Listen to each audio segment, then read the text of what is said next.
Dear people and YouTubers who keep on defending the iPhone XR, stop, you're making a fool of yourself.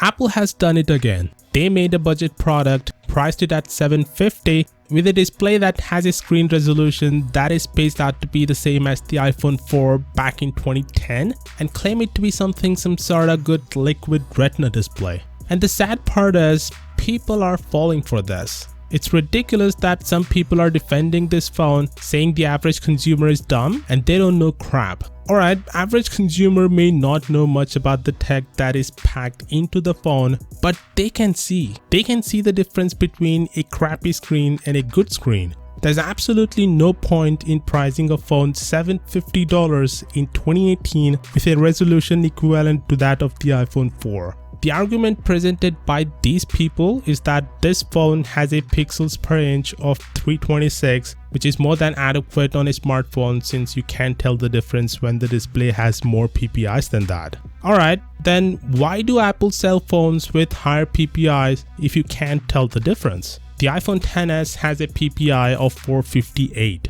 So the only possible answer to this must surely be that either they think the lower PPI is adequate and they are screwing us over by telling us to buy a much more expensive phone with higher PPI, or they actually know that PPIs does matter and that lower PPI is basically worse and they are screwing us over by selling technology that could have been in a phone at least 6 years ago at a price tag of $750. Either way, Apple is screwing over the consumer by being so greedy. And don't get me started on all other problems with this so-called budget phone. Some people also say that the XR has almost the same internals as the XS, the same Face ID, the same processor and all. But what is the point of having those internals if you are presented all of that in the crappiest display that has no place in 2018? Add to that the fact that they don't provide fast chargers and now the dongles in the box with any of the new models.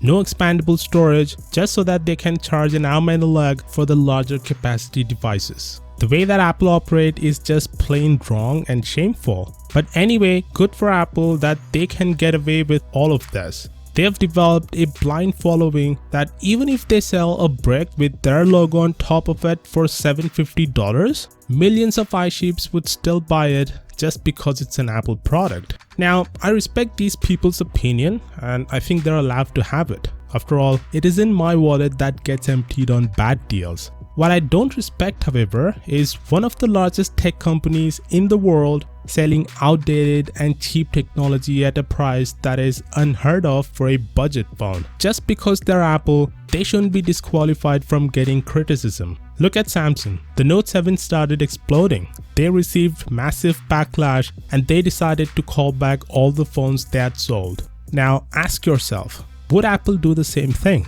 I doubt it.